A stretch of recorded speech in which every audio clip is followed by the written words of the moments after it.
Well, I'm really excited to bring up the next speaker, Ryan Pineda, who's become a personal friend to us, more than a coach. And again, when I saw Ryan Pineda, when I started to follow him a couple of years ago, I'm always watching from the outside, and we're always looking for, who's ahead of us. Remember the framework for success?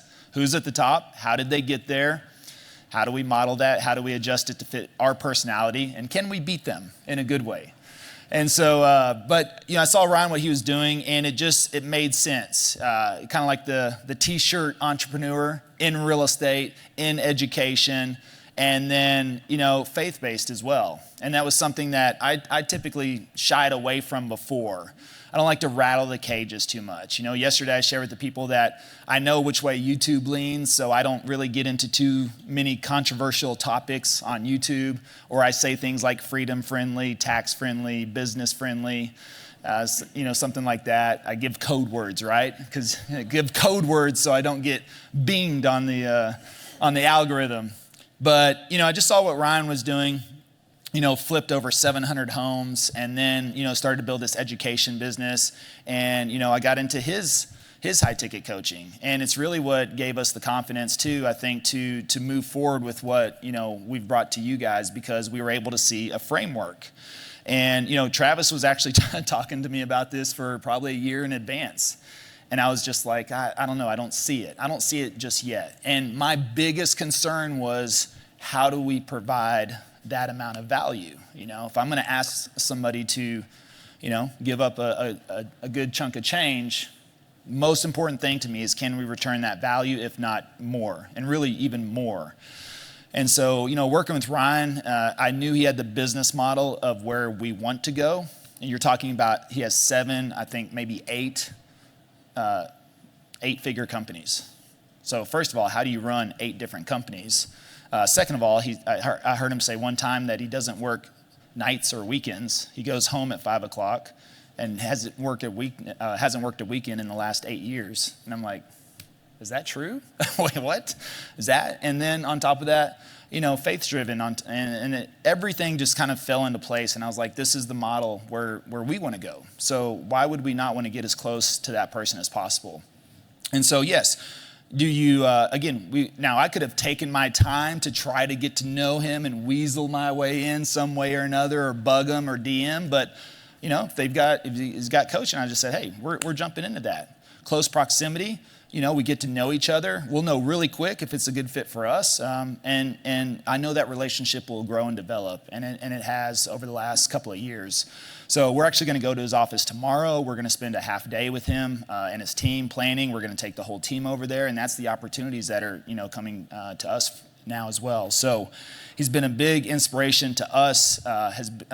We hired a business coach that he introduced us to. So again, it's all through networking and opportunity, and it's just been a big blessing for us and our company as well. And I'm happy to share the stage with him here today, and other WealthCon before he invited me there. It was amazing, been on his podcast. And I think he's going to stick around a little bit after lunch as well. So we're going to do some Q&A. Also, we're going to have pictures outside in front of our backdrop if you want to get your picture with Ryan afterwards. And then we'll do some lunch. But I want to bring up my main man, Ryan Pineda. Let's go. Let's go. Get on your feet. Let's go. Get on your feet. Say hello.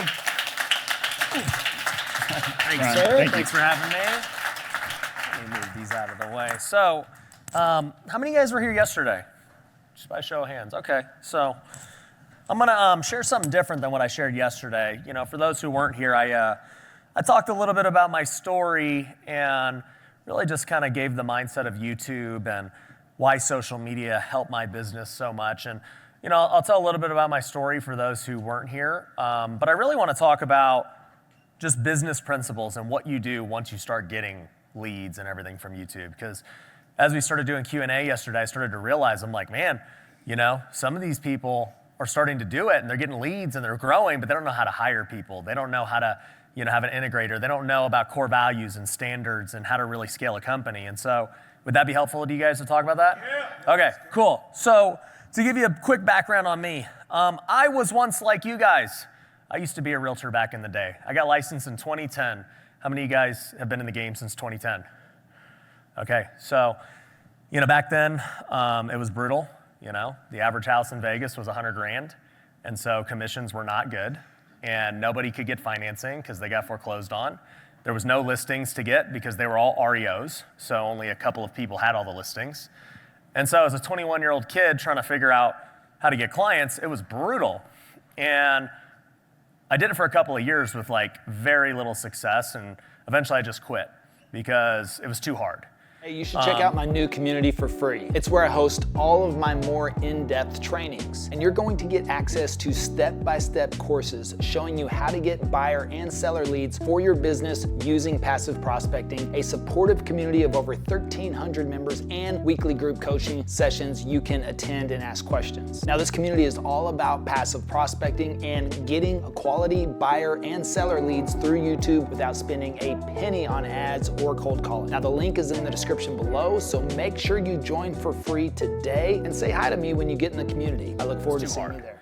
On top of that, I was also playing professional baseball at the time. I got drafted by the Oakland A's, so I wasn't even serious about real estate, to be honest. It was just kind of a way I thought I could make some easy money on the side. How many of you guys thought that when you got into real estate? Yeah, I'm like, oh yeah, I'll play baseball and I'll sell a couple houses and it's easy. It's not easy, right? So that was my mindset. I ended up quitting after 2 years, started hustling in other ways. I started flipping couches, I started flipping furniture, and that was actually successful. I was making $8,000 a month just slinging stuff off Craigslist. And it was easy. That actually was easy. And I was like, wow, this is pretty cool. Fast forward a couple of years, I get married, and I'm just thinking about my life. This is 2015. 1 year into marriage, and I'm like, man, what am I supposed to do with my life?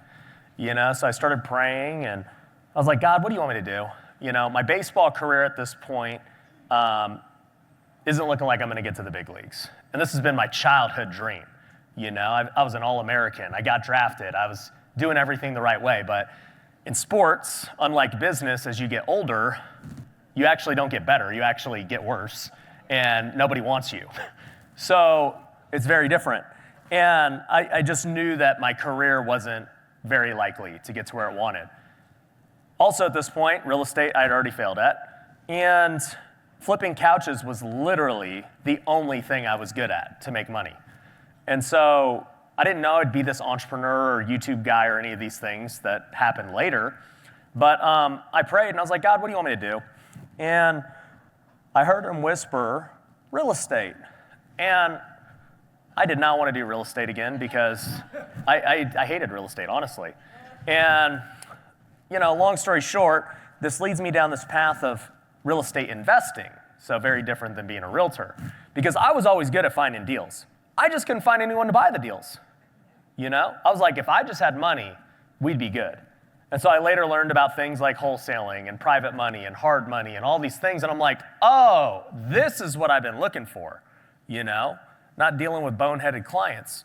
So, I end up buying my first flip in 2015. I maxed out all my credit cards for 50 grand, and I just went all in, And thankfully, it worked. That first year, we bought 5 houses. I made 50 grand that year. Second year, I made 200 grand buying 20 houses. Third year, I made 750 grand flipping houses. And by the way, I was still playing pro baseball, too. So I was doing both simultaneously. And fourth year, I end up retiring from baseball. This is 2018. I go all in at business, and I made $2 million net to me. So I'm like, wow, real estate's pretty tight. I like this thing. And, I ended up just flipping houses, making millions of dollars. And then COVID hit, and I was sitting on 50 properties here in Vegas. And, we were all uncertain what was going to happen. I'm like, are prices going to tank? Am I about to lose everything? I don't know. And obviously, that didn't happen. We went on the craziest run ever since then. But that led me into YouTube and everything else that Levi's talking to you about. I started making YouTube videos during the pandemic, started making TikTok, videos. Nobody really knew what it was. I didn't know what it was. I was dancing. I was trying everything because that's what I thought you did. That's what everyone else was doing. There was nobody like the way you guys see it now with everyone else, like, oh no, this is how you do it as a business person. That didn't exist during the pandemic. We were all just figuring it out. And I'll get back to that principle of just kind of figuring it out and going out on faith, because that is a huge key of my story and what you guys are gonna have to learn to do, because the future is always uncertain, right? And, you know, I just do it, ends up working out. That year, I ended up getting 75,000 YouTube subscribers. I got like 400,000 TikTok followers, and this was all in the first 9 months. I was like, damn, this is crazy. And then since then, you know, I think I've gotten 2 million followers, over 1 billion views online. And it's pretty crazy statistics when you think about it. And like all the things that Levi's teaching you, you know, it's like, it's so true, because how much would it have cost me to get 1 billion views or impressions through paid media? I don't even know. $50 million, like a lot of money. And I got it for free. And it just occurred to me like where the world was going. And I was like, man, media, like everyone's on their phones. This is only gonna get, in people's words, worse, but in the business world, like better for me. So I might as well master this skill now, because does anyone think social media is going anywhere? No. So why wouldn't you master the skill now, right? So anyways, that ends up leading to a whole bunch of other business opportunities. You know, I started a tax firm I built and sold. I started a real estate brokerage, and we got 200 agents. I started a whole bunch of other crap, right? And they worked out. Some didn't, some did, and it was great. You know, overall, I think we've done over like $50 million in revenue and sales in the last 4 years. And it's only gonna keep getting better, because my skills and everything keep improving because of just doing more and more. Now, where does that leave everything today? Well, like Levi said, for me, you know, I've built my culture on, you know, number one, first and foremost, faith. You know, we pray as a company. You know, I pray at my events. We hold Bible studies at the office. We do all those things. And, you know, that's the beauty of when you're an entrepreneur. You get to choose what you want to do that's important to you, you know? Even when I get asked to speak on stages, I still talk about faith, even if they don't want me to. You know, obviously Levi's like, yeah, dude, do you. That's why I like you. But even if they don't like me to, I'm like, well, you paid me, so I'm gonna talk about what I want, right? So nonetheless, you know, that's a huge part of our company. And the cool thing is, when you're building a company and you have your core values and your principles and your standards and your expectations out from the get-go, you attract the right people into your organization. Because nobody in my company is like, why are we over here praying? Ain't nobody says that. They're all hyped about it. They're like, this is great. You know, I'm used to corporate America. I'm used to this place or that place where, you know, it's taboo to talk about it. So the cool thing is, when you're an entrepreneur, you get the ability to set the tone and the standard that you want, okay? And the cool thing about social media is, if I keep that same boldness out on social media, I'm gonna attract the right employees to come work for me, because they're gonna be like, bro, I wanna be a part of that. I'm also gonna attract the right clients who wanna work with me, right? So if I'm coaching people, it's great to coach like-minded people. They know what I stand for, and they're either gonna be repelled or attracted to it. And that's great. That's great for all of us.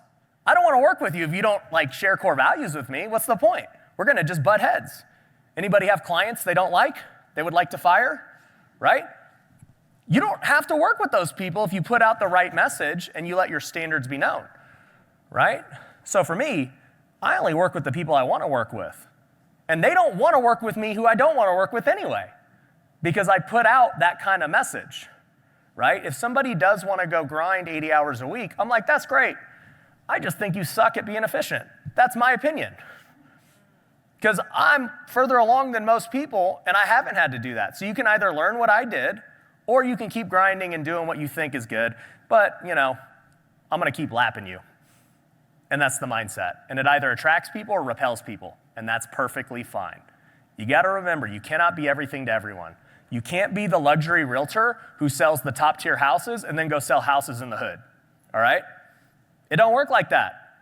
That's just not a brand, okay? You think you can do it, but you're never gonna reach a high level of being at the top doing that, because you're sending mixed messaging to the marketplace.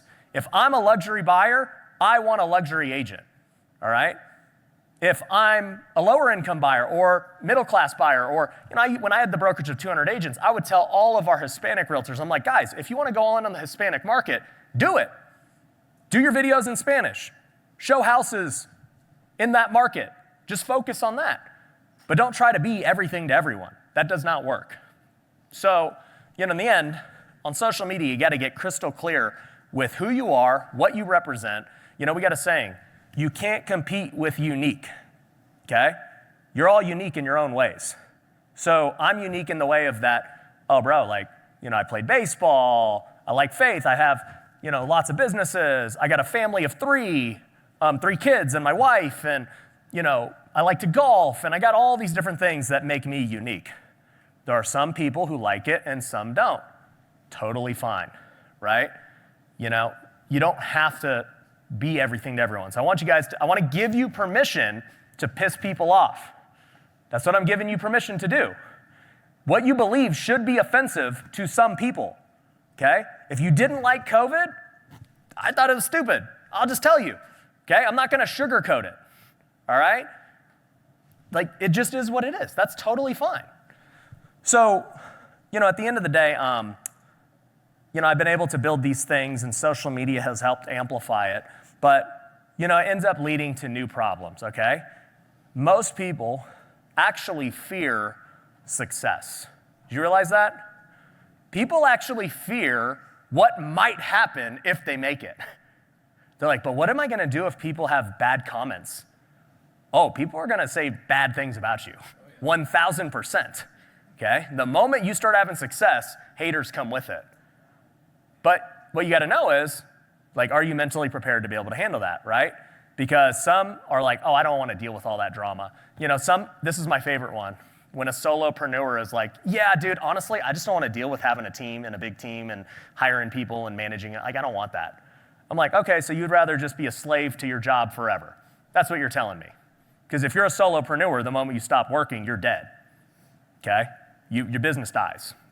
So if that's the path you want to choose, cool, but I'd rather deal with, my team and building that out so that I don't have to do all that stuff. And that way I can go help more people because I'm learning a new skill about how to hire people and how to build culture and how to build a product and how to serve the marketplace. It's not hard, it's not easy to throw events, guys, right? Anybody ever thrown an event or a meetup or something?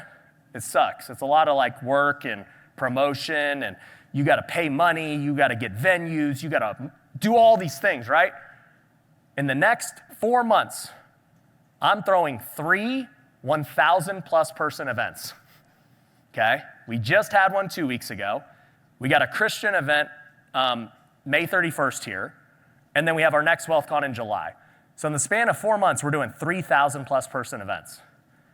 That ain't easy to do, all right? People think I'm crazy, all right? But to be honest with you, I literally don't even think about it or sweat it. You know why? Because I don't even have to do the work. I have a great team. They've done it over and over again. This ain't our first rodeo. We throw an event every quarter, and they keep getting better because I have a great team. We have literally 2 people, strictly all they do are events, right, on our team. Then we have a marketing department, right? They know exactly what kind of KPIs and numbers we got to hit on our ads to keep the event profitable. Then we have our media team. They know exactly how to make the event and get all the content and the testimonials and all this dope stuff. Then we have our sales team. They know exactly how to sell the event and how to get people in the door and how to sell tickets and all those things that go with it. And then we have me. I know how to create great content for the event, and so it's a great experience. I custom curate every speaker that I want at the event. I know their time slots. I know when they're going, how it's going to flow. I know to mix in some tactical people with some motivational people, so it's not all the same thing. There's an art to throwing a great event. And then there's the bottom line. It's got to make sense. So, at the end of the day, for me, we're able to do this because of a great operation. The proof is in the pudding. I say this to people all the time. I'm like, you want to learn from somebody? Go look at the results. That's how you'll know if you want to really learn from somebody. You can't fake throwing 3,000. It's funny, I had Grant Cardone on my podcast. He goes, bro, you know how hard it is to throw a 1,000+ person event? He goes, people couldn't even give away 1,000 tickets and get them to show up. And I was like, wow, you're right. That is true. Like, think about like all the meetups people hold and they get 10 people, they get 20 people. Like to give away 1,000 tickets and get them to come would already be extremely difficult. To get people to actually pay you money and fly in from across the country because they believe they're gonna get value says a lot about, you know, your reputation and everything else, right? So I always just look at, you know, the proof, the fruit. You know, the Bible talks about this, right? You'll judge somebody by the fruit that they produce. At the end of the day, people can yap all they want. They can say, I love God, I'm a great businessman, I do this. Let me see the fruit. Let me see how your relationship with your wife is. How do your kids think of you? What do your employees say? What is your business doing? How many people are you impacting? That's what I'm gonna look at if I wanna do business with you, or if I want to hire you, or I wanna get to know you. I judge people by their fruit, not what they say or what social media says. Because that's how the Bible tells you to judge people, right? So at the end of the day, you know, I just think that we as entrepreneurs, we need to start looking at everything that we're doing in totality and make sure that, number one, there's a cohesive message with our brand and our business. You should not be one person over here and one person over here. They should be the same, okay? So if you're trying to build a realtor business, stand up for what you believe. If your hobby is, you know, soccer and, you know, fitness or whatever, incorporate it into your brand. Incorporate it into the business. If you're faith-driven, incorporate that into the business. If you are, you know, you like video games, I don't know, right? Everybody's got different hobbies and things, but incorporate it. Don't make it to be two separate things. Unfortunately, there's this stigma in the realtor space that like, you gotta keep it all professional. Anytime I see somebody on Instagram who's a realtor and their Instagram looks like Zillow, I lose it. I'm like, this is the worst Instagram I've ever seen, okay? I don't need to see you're just listed every freaking square. I wanna know you. What do you do? What do you stand for? You know?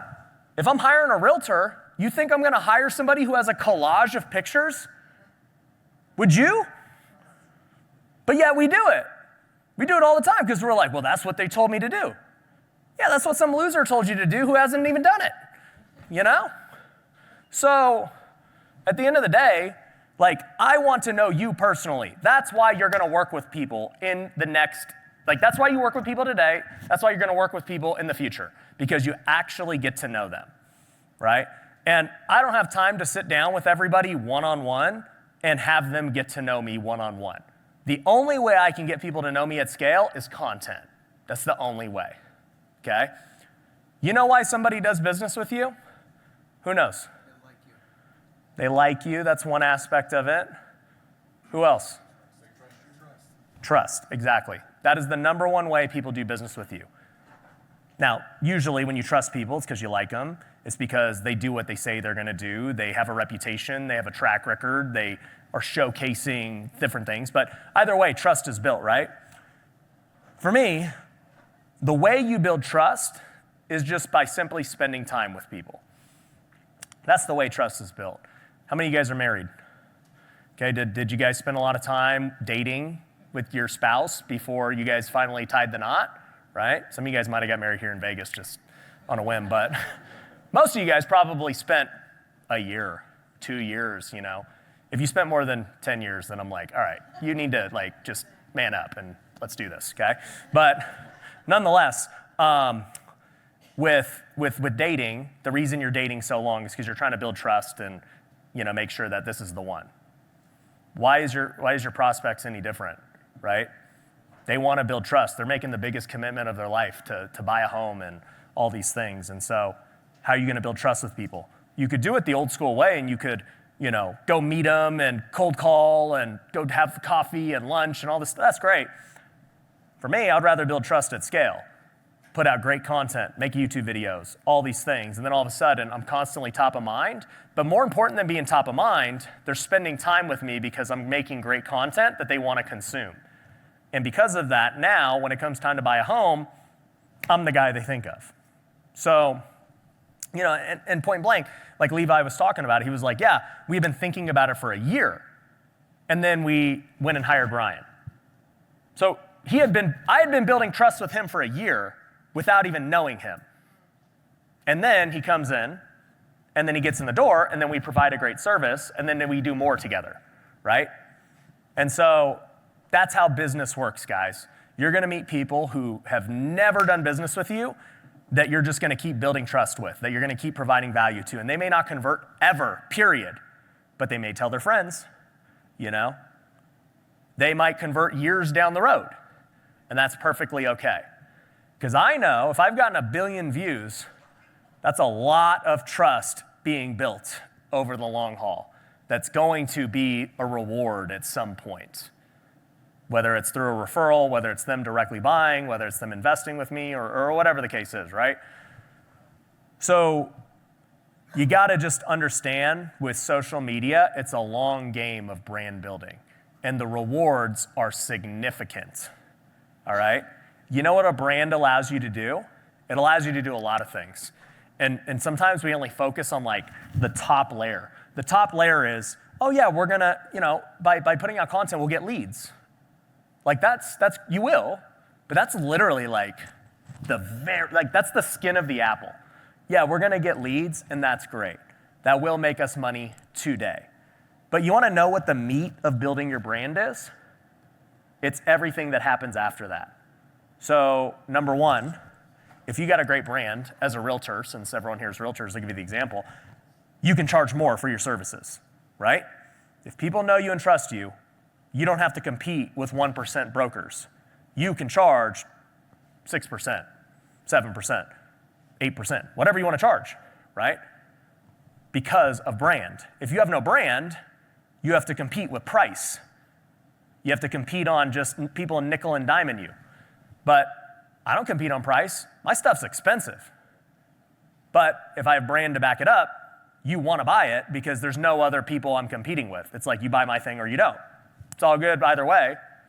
I got enough people in the pipeline. I'm not worried whether you buy it or not. It's your loss if you don't. That's my perception because of brand and countless people going through it, right? So you get to charge more for your services. That's number one. The second thing that you get is you get better talent around you, and you get them for cheaper. I don't have to pay people as much because they want to work for me. Think about it. When you're out recruiting a salesperson or somebody, you're on LinkedIn, you're on Indeed, you're putting out job ads, they have no idea who you are, and you're like, hey, come work for me. It's such a great situation. My business is amazing. This is what we do, because they know nothing about you, right? So you're just putting out these job ads hoping for the best. Well, you know what? If I post on social media and I'm like, yo, we got job openings for these positions, apply, the conversation is the exact opposite. The conversation is, bro, I would love to work for Ryan. What do I got to do? Right? It's totally different. I'll move to Vegas. Like, I get that all the time. I've had many people move to Vegas to come work for me. People don't just do that without trust in a brand. So you're gonna get better talent who's gonna have less turnover, who's gonna be more bought in, that you don't even have to pay as much. That's what brand allows you to do. That's a secondary thing. A third one that brand allows you to do, okay? It amplifies all of your marketing. So, some of you guys are doing other forms of marketing. I do lots of marketing. I do paid ads. I've done TV commercials. I've done direct mail. I've done, door hangers. I've done everything you guys could ever think of doing. I have spent literally, I don't even know, at least $10 million on ads, okay? So I've spent a lot of money on ads over my lifetime. And you know what? If they're gonna go see my ad, you know what the first thing people usually do if they see your ad? They don't call you. That's not the first thing they do. What do you do when you see an ad? You Google them. You're like, is this person legit? And then, you're going to go check their social media. You're going to go check their reviews. You're going to go check all this stuff. And so if you have no content and no presence, guess what? Your ad is going to convert way worse. So for me, my ads get amplified because of all the content and the brand that I've built. So now, yeah, I don't need you to call me today, even though you saw the ad today, okay? You may have never heard of me to this point, but now you have. And now you're gonna start watching content, and now you're gonna get caught up in my funnel and then hopefully convert into a customer or whatever down the road. And then the same thing is true with just things that you have going on that maybe you don't wanna talk about organically. So for example, like I mentioned, I have an event every quarter called WealthCon. I personally don't really promote it organically much because it's literally all the time. Like, it would just be repetitive for me to always talk about it. But you know what?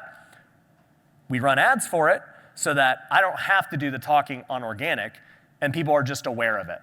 And they're like, oh yeah, Ryan's got that event coming up. Tight. Yeah, I do need to get my ticket for that. And that's how we sell over 1,000 tickets every quarter. So they all play hand in hand with what you're doing, okay? So no matter, like I don't care where you're at with your social media today and your YouTube channel and everything, I'm here to tell you it's, number one, it's never easy, okay? Like even for me, yeah, I accelerated it way quicker than, let's say 99% of people, but it wasn't easy. And I also happened to join at a great time when everybody was stuck on their phone during COVID. Like it was good timing, to be honest. But what I will say is it's worth it. You just got to stick with it. You know, for those of you who've been realtors for a long time, you probably have had seasons where you've thought about quitting and you're like, man, is this worth it? Man, is this going to pan out and whatever? And, you know, you get through a tough season and you're like, yeah, it is worth it. Like, this is great. I'm glad I didn't quit. That would be my encouragement to you guys on the social media front. Don't quit. Just stay with it. And I'll be honest with you, like, because you're only really focused on being a local expert in your market, like, it's very easy to win. You know, it's much harder for me to win being nationwide or worldwide trying to go compete with the biggest people in the world, right? For attention. Like, that's the game I'm playing. That's a hard game to play. I got to go compete with Grant Cardone and Gary Vee and all these guys. That is what it is. You want to be at the top, you got to go play with the big boys. But when you're playing in the local market, you know, like, how many realtors are here in Vegas? None? No, who's a realtor here? Like, right in this room? Okay, only a few of you guys. Okay, so like, dude, it would be so easy to dominate Vegas in social media. It's not even funny. Like, I can name like 4 people who are like making content out of 18,000. Like, seriously, it would be so easy. You guys could eat, I don't want to say easy, but dude, anybody with a phone could make 100 grand right now within 6 months, just putting out content on social media here in Vegas. Just nobody does it. They don't stay with it, or they try it for a month and they don't do it, right? So, number one, just stay with it. You don't even need a lot of followers. You could have 1,000 followers and you will make $100,000 easily just putting out content, like bad content. I'm serious. Just putting yourself out there. If you actually put out some decent content, you'll make $250, guaranteed. Any guys, my friend, his name is Chuckets. Any of you guys ever seen him in Vegas? Yeah, so I met Chuckets like 4 years ago when I got on social media. And yeah, at the time he had like 150,000 subs on YouTube and stuff. And I was like, okay, cool. Like, let me study what this guy does. And then like, I'm like, where is he? He's not even in the video. Like, he's just vlogging home tours. Like, he's literally vlogging home tours. You never see his face. And he's just like, yeah, you know, this is cool, that's cool, boom, boom, boom. And I'm like, you got to 150,000 subscribers just doing that in Las Vegas? And he's like, yeah. I was like, this sucks. Like, how did you, if this is what it takes, I'm gonna be good, okay? So, literally, that's what it did. I was like, I was shocked. And I was like, what do you make from this? And he's like, dude, I make over 7 figures. And I was like, from this crap, you make 7 figures? Oh, I like my prospects. This is gonna be great. So, and I kid you not, like, it still works. I don't know how many he's got now, but he's still crushing it. His videos still are, you know, off camera suck. And, you know, It doesn't matter. Your videos can suck. If you're making $1 million, who cares? I don't give a crap. People talk all the crap they want. They could be haters like me, right? But if he listened to what I said, he'd be making $2 million, all right? So, nonetheless, it's worth doing, okay, number one. Number two, once you do it properly, then you end up with the next new problem, which is operations. How many of you guys have a problem hiring people and handling operations? Yeah. So now you got too many leads. And it's funny, whenever I hear people say that, they're like, dude, I can't handle my leads. And I'm like, what? Do you like burning money and just like lighting it on fire? What do you mean? How can you not handle your leads? And then, I'm just like, oh my gosh. You want to hear a startling statistic? Go. So Harvard research study did a statistic that if you do not hit a lead within 5 minutes, your conversion rate drops by 80%. 80%. All you guys are sitting here right now. Hopefully you're getting some leads right now. Are they being hit? You just lost 80% of your revenue. Those are like operational things that people just don't realize that are killing them. Because you're like, I need more leads. And I'm over here like, no, you don't. Just process your leads properly. Actually follow up and hit them when you're supposed to hit them. So you open up this whole new door of what it takes to scale. You can't throw a 1,000+ person event unless everything is clean operationally. From how we process a lead, how much we're getting it for, how we sell them, how quickly we hit them. If you try to go to our website to get a ticket, you're gonna get hit within a minute. I guarantee it. Go mess around with it later, okay? My team's gonna freaking text you in 2 seconds. They fight, because it's always speed to lead with us. I'm like, hey, I'm a believer in freaking go get it if you want it, right? And so the moment a lead comes in, whoever's the hungriest is gonna go get it. And it works great, clearly. And it's little things like that. It's little things like, how are you hiring people? What kind of culture are you bringing them into? What are the expectations? What are the KPIs? What are the precursors they need to do to be successful and get the results that you and them are looking for? Just different promotions and products and everything else. I got a CPA client, and we were just talking about this, and I was like, well, dude, you got to understand your market, right? You just finished April, so tax season's over. This is literally the hardest time to sell people tax. Like, they're done. They think they don't need tax again until next year, right? So how do you combat, that with the marketplace to let them see that, no, actually right now is the best time to get tax, and flip the script and give them an offer that makes sense. And like I was just telling them, I'm like, dude, right now is the best time to get tax help. You know why? Because you only got like 6 more months to go figure out your tax situation this year. You can't help somebody in the next year. The year's over. So your taxes are gonna be what they are. So if I'm a CPA, I'm going out to everybody and I'm like, no, dude, you were late coming to us months ago. You need to start now. We need to get a plan going now to limit your tax bills. If you try to get us 3 months from now, we're gonna be flooded with everyone else who's trying to get that end of the year tax break, and we're not gonna have time for you. So if you wanna get at the top of the line, you gotta get in today. Now you just took what is supposed to be the worst time to sell tax, and you made it the best time. So on an operational and a marketing side, you gotta be able to understand, how do I make this interest rate thing a positive thing? How do I make low supply a positive thing? How do I make this NAR crap a positive thing? You realize none of your clients even know what's going on with NAR, right? Right? Like I was telling this the other day to some realtors. I'm like, guys, when you make content, separate your problems from their problems, okay? Nobody gives a crap about what NAR's doing. They don't even know. The only way they know is because you're bringing it up. You're like, oh man, this is the way that it used to be, and now it's gotta be this way, and I hate to charge you this, but this is how we're gonna have to do it if I charge you and all this crap. Like that's what realtors are doing right now.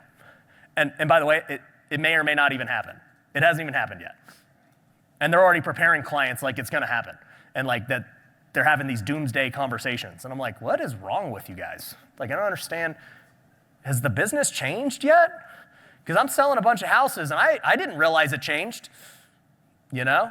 I'm still paying buyer's agents, and I'm the seller of all my flips. I'm like, last time I checked, nothing changed. So anyways, when you're making content, do not put your problems onto them. When you're making content, think about the end user in mind and what are their problems, okay? Like today, I'm talking to you about what I feel like are your problems and how we can solve those. I don't have like a lot of the problems like I'm talking to you guys about today. I have like other problems that have no relevance to what you guys are going through. And I'm not gonna talk about them. It doesn't help anyone. So whenever you're making content, always think about the end viewer in mind and what is going to help them solve a problem. If you help them solve a problem, you build trust and you get a client. That's how it works. All right? So did anybody have any questions about any of the things we talked about? What you got? What's the best way? Mike, hold on. Where's the mic?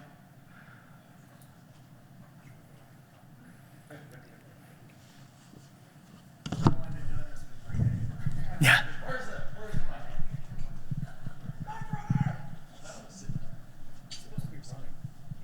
Thank you. Thank you. Excuse me. All right, Kevin, try to keep this short, all right? I know you're a talker. What is the best way when you're a small business or you're a solo entrepreneur and you're getting ready to prepare for success and you want to build your team? What is the best way to get started doing that, to prepare for the success that is going to come around the corner? Yeah. This is always a tough thing, right, when you're building a team, because you're not at the level you want to be at yet, but you're trying to prepare for it. So you have two options, right? You're either going to be overstaffed or understaffed.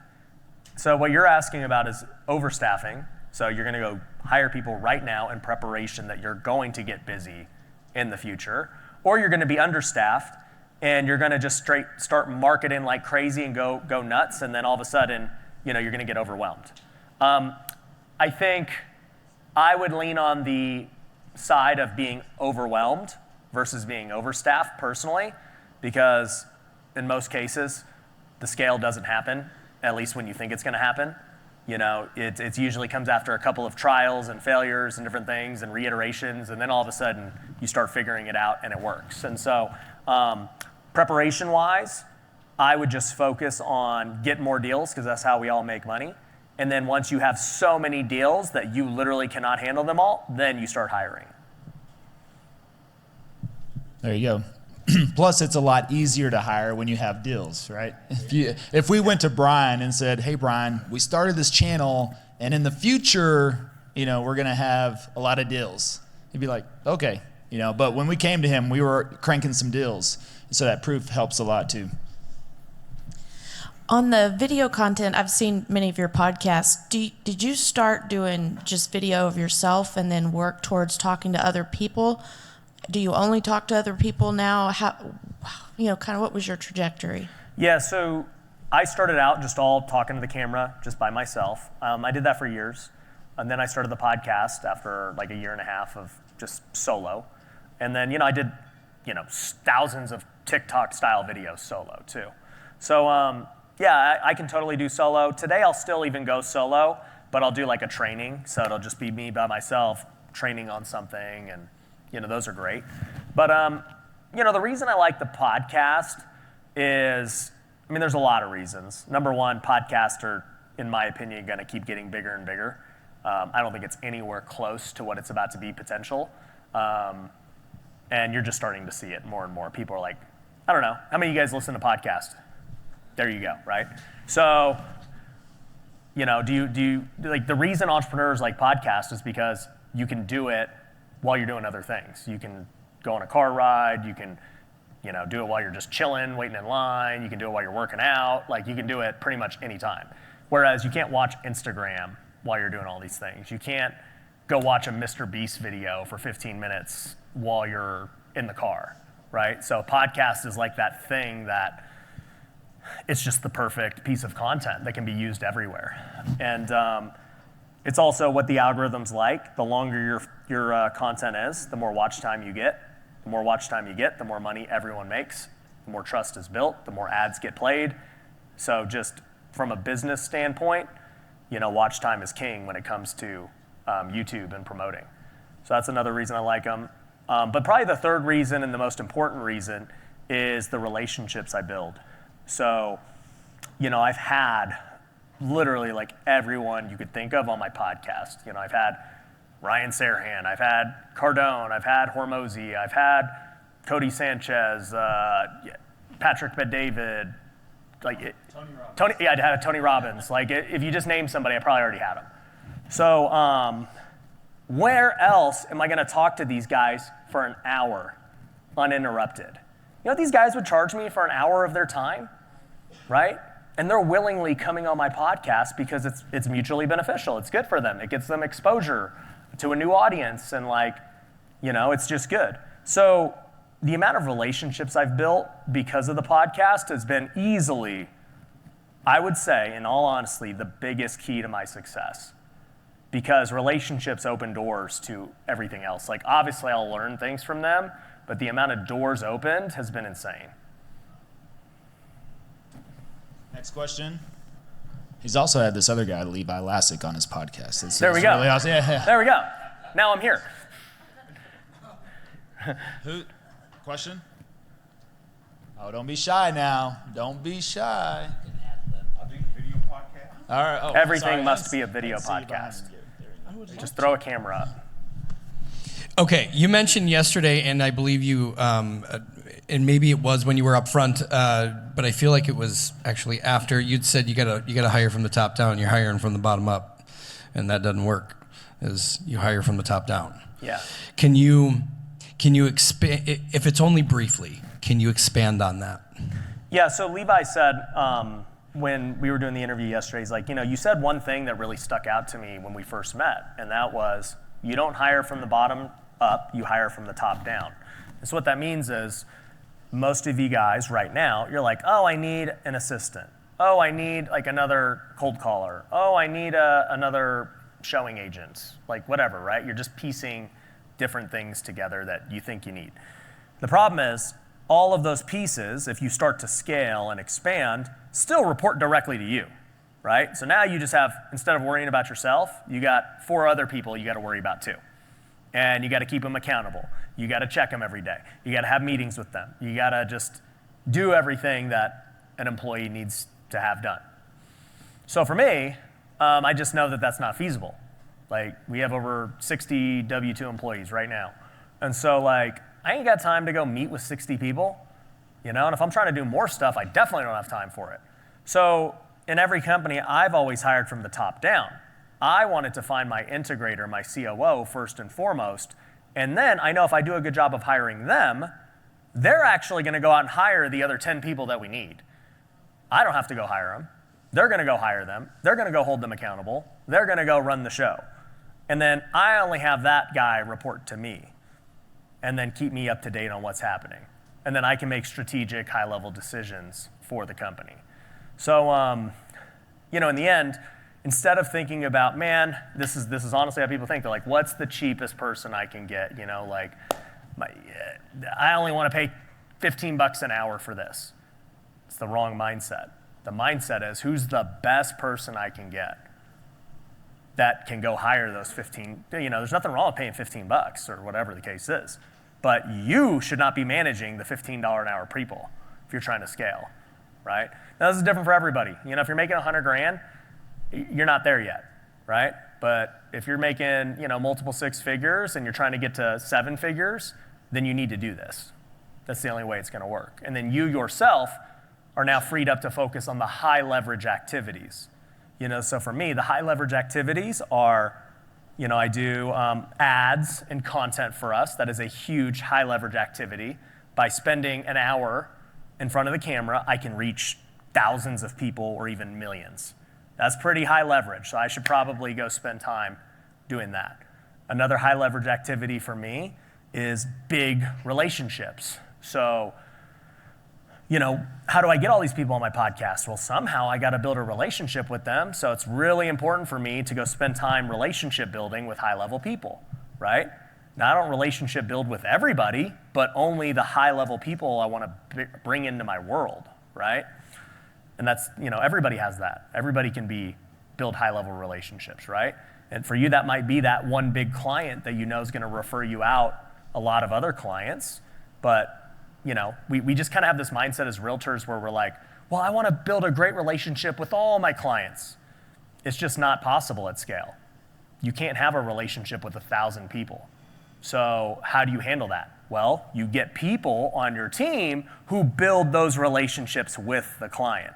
So they are still getting the relationship building that they need. Like in coaching, I have coaches who handle all of our relationships and all of our students. I don't directly coach everyone one-on-one. I don't have time, right? And these people pay a lot of money. So the only way to scale and help more people and make a bigger impact is to start letting go and start trusting other people to do those things. And I tell the realtors this all the time. I'm like, guys, look, I love you to death, but dude, like showing a home, anybody can do it, right? Like you're not the best home shower in the world, okay? That is a low leverage activity for you to be doing, showing houses, truthfully, right? You should be doing content, brand, marketing, getting leads in the door. Let your agents show the homes. And guess what? How you impute your authority upon your team is going to be how the customers receive that. So if I'm like, guys, like Levi will tell you, right? Like he worked with my producer, Justin. I edify my team to the highest degree. I'm like, guys, this is Justin. He's my social media producer. This dude is the man. He's responsible for all of it behind the scenes. He handles, the scripting, the content, the editors, like everything, the video, the post. He does way more than I do. He's the guy. Like, he's gonna teach you more than I could even teach you. And because I edify him in that way, people are like, oh, well, I don't even want you anymore. I would rather have Justin. And I'm like, you would, correct? You really would, honestly. And so the same thing needs to be with your agents. It's like, yo, look, this is our showing agent. She's the absolute best. She will take you to all the properties you want to see. You want to go on the weekend? She's going to take you. She's way better than me. Like, I got my kid's soccer game. I got this going on. Like, I can't even show you houses on the weekend, but we'll still get it done for you. And she's going to take great care of you. And you know what, too? I'm still going to review all the deals. So I'm going to make sure that you're getting a good deal and that everything's going to go smooth. Like, I'm seeing it all from the top down. But she is the best showing agent. She got a nice car, all those things, right? And so how you edify the people underneath you is going to be key. And, for me, like I said, like you just get one really good person that you can trust that can be that right-hand person, and then they're the ones managing all these other pieces. Yeah, 2 weeks ago I had Dan Martell speak, and Dan said the one-liner I took away was, build the people, and the people will build the company. And, man, if I would have known this one concept of hiring the integrator or the operator or the COO, if I would have known that 10 or 15, you know how many domain names I have of amazing businesses that I never got off the ground because it was me who had to do everything, right? I've always built from the bottom up, and you know my story. When I got deployed, my income stopped, right? Because it was me. When I got sick, my income stopped because it was me. When 2020 happened and school shut down, my income stopped and it was dependent upon me. And that was just something that I said, moving into real estate, I'm going to ensure that never happens again. I didn't know it looked like this. I didn't have the words to articulate around that, or, I didn't know visionary versus integrator at that time, but I started to educate, and I knew I had to build a team from the start because I never know what could happen at this point. I mean, COVID was a crazy thing. I never saw that one coming. But again, Travis and I, in our first 2 years, made almost $4 million in GCI selling homes, and we paid ourselves $10,000 a month each, and invested all of that back into the coaching and into people. That's why we have an amazing team. We don't pay them low. We pay them what they're worth. And that was my question to Carlos and Yaman and Chrissy. It was how much is it going to take to buy you out of your clients? They were all contractors. They were all running their own businesses. And my question was, what's it going to take to buy you out? They gave me a number, and I said, all right. And sometimes it's a little scary, but if they increase the value and the revenue of your business, then that's the whole point. And Ryan, you even have something, right, within 90 days of you bringing on. You mentioned to me yesterday. Can you share that? Yeah, with any hire, and I like what you said, you pay them what they're worth. I 100% agree with that. You don't want to underpay people and try to get a good deal. And you also don't want to overpay people. Like, when people are like, yeah, dude, we pay way above market, I'm like, you're an idiot. Like, the problem is you're inherently already now saying, like, this person is like, they're not worth it, but man, I'm just paying them more for basically so they don't leave, right? That's called the golden handcuffs, by the way, okay? So when you're paying people, there are two types of paychecks. There's the financial paycheck and the emotional paycheck. You're paying both whether you realize it or not. So when I said people will work for me for less, it's not because like they're just Ryan fanboys or whatever. It's because of the emotional paycheck they get working within the company. You ever wonder why people will go work at a business or play, these athletes who will go play for way less on another team? It's the emotional paycheck. They're like, bro, I want to win a championship. I'll take less money to go win a championship, I'll go to this company because I believe in the mission and the vision. I'll work for less to go for them. But if they're in a place that they hate and they don't like, guess what? They're like, I don't want to be here. But then the employer's like, well, let me overpay you so you stay. And they're like, all right, So you end up paying with both, whether you realize it or not. And so anyways, when you're thinking about a comp plan, I was talking about this yesterday, right? Like if I'm like, all right, this person, we're going to go pay him $100,000 for the year, all right? In my mind, I'm not thinking this is $100,000. What I'm thinking is, I'm going to pay this person $30,000 for the next 90 days. If they don't make me at least $300,000, like they can't account for that, they're out. Like they've got to be able to demonstrate that they're bringing the company way more value than what I'm paying them. So, you don't have to think like, oh, I'm hiring this person and like I'm committed for a year. No, you're not. And you might not even be committed for 90 days. You might only be committed for 2 weeks or 4 weeks. Like if we see somebody that we know is not going to work, we cut them quick. But in my mind, for a big position, it's like, all right, we got 90 days to see if this person's going to pan out or not. All right. Well, we're coming up on lunch. No, too late. You lost your chance now. No. All right. We'll go one more. All right. So when you started, how much time were you investing in your craft? Since you probably didn't know about doing videos and what have you. Now, versus then versus now, and what would you recommend now if you were doing it all over again? Good question. So it's funny, man. Let me tell you this story. So, I got my house flipping business, and we had made millions of dollars, and I was I wouldn't even say I was in the business, but my job within the company was to be the CEO, and then also I was like, I'll go on appointments. Like, that's the best use of my time at this current moment. Like, if I go lock up a deal, that could be worth $50,000 to me.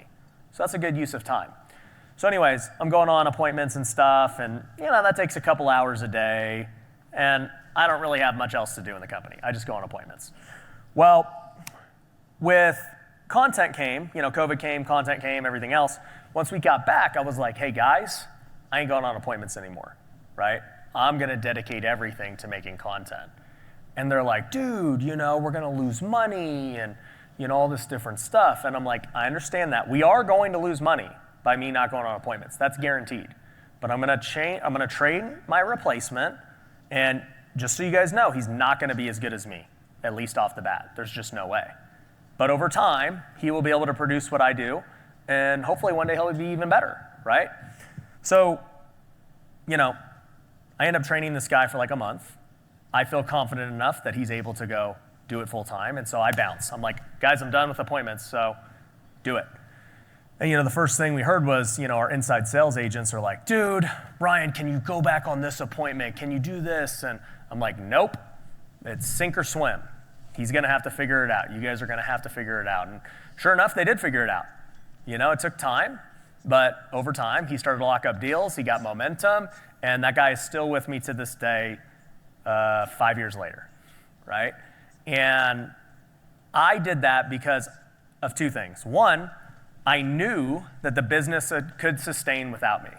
This was we had like 10 employees. I was like, but I know even if I step away and focus over here, they're good enough to keep this thing rolling without me. And so I had faith in that. I also knew that there would be a dip from it. I knew it wasn't gonna be like this seamless transition and we freaking killed it. I knew that a dip was coming and I was okay with it because I had enough reserves and I had, all those things. And then the other crazy part was that, dude, I wasn't making anything yet from social media. I had like 2,000 subscribers, but I had so much conviction that it was the way that I was like, I'm gonna do this and I'm gonna spend 30 hours a week dedicated to this craft, filming content, learning, all these things. And I did, and it took off because of it, because I went all in. Now, not everyone's in a position to do that. And it's funny because I remember the first day we got monetized on YouTube, it was like a month after this. I'm like, guys, you're never gonna believe it, but we made $12 today, okay? We made $12, we can get a Chipotle, life is good, we're gonna do it. And they're like, we already forgot about you, dude. Like freaking, we're gonna close deals without you. But then obviously it took off and they're like, all right, I understand why you're doing this now. And yeah, you probably shouldn't go on appointments. And, but it takes faith. It takes faith that it's gonna work because it is not guaranteed to work. And I just had conviction that it would. But, I tell people this all the time. If I could write you a graph, I was telling this to our students, I'm like, all right, this is what people think growth looks like. They think it's just a straight linear line. That's not how it works. What happens is you go up, you plateau, and then you have a choice. This is what makes or breaks entrepreneurs. It's during the plateau. Some people decide, well, I'm just gonna keep doing what I'm currently doing and it is what it is. And this is what happens. They, at best case scenario, stay plateaued or they just slowly die. And you meet a lot of realtors like that. You ever met realtors that they're just like so proud of being consistent? They're like, yeah, dude, I make 100 grand a year and I just do it on repeat. I'm like, yeah, because you're plateaued. You're too scared to try and do what it's gonna take to get to 250 or $1 million. So here's what has to happen in a plateau. You plateau and you make a choice to do something different and new. And every time you do that, there's a dip. You always dip because you spend money on new employees that you don't quite need yet. You spend money on new marketing that you don't need yet. You buy a mastermind. That hits the bank account. All these things make you dip financially. And then, we don't really know how long the dip's gonna be. That's the scary part. But if you stay with it and you have conviction, you know what happens during the dip? All of a sudden, you start to figure it out, and then you skyrocket, right? But it's during the dip that people really decide who they are. Because some people will go back to what's comfortable, and they'll just go back to the plateau. Others will stay with it, implement what they're doing that's different, and reach the next level. And then you know what happens then? You plateau again. At some point, you plateau again. You go from 100K to 500K, and you're like, I can't break it. Now what? And you have a choice. You literally have the same choice again. You're like, do I just stay doing 500K and kind of like ride it out or slowly decline, or do I try something new and different? Because whatever got me here won't get me there. So that's business in a nutshell. Amazing. All right, thank you so much, Ryan. Yeah. Let's give him a round of applause.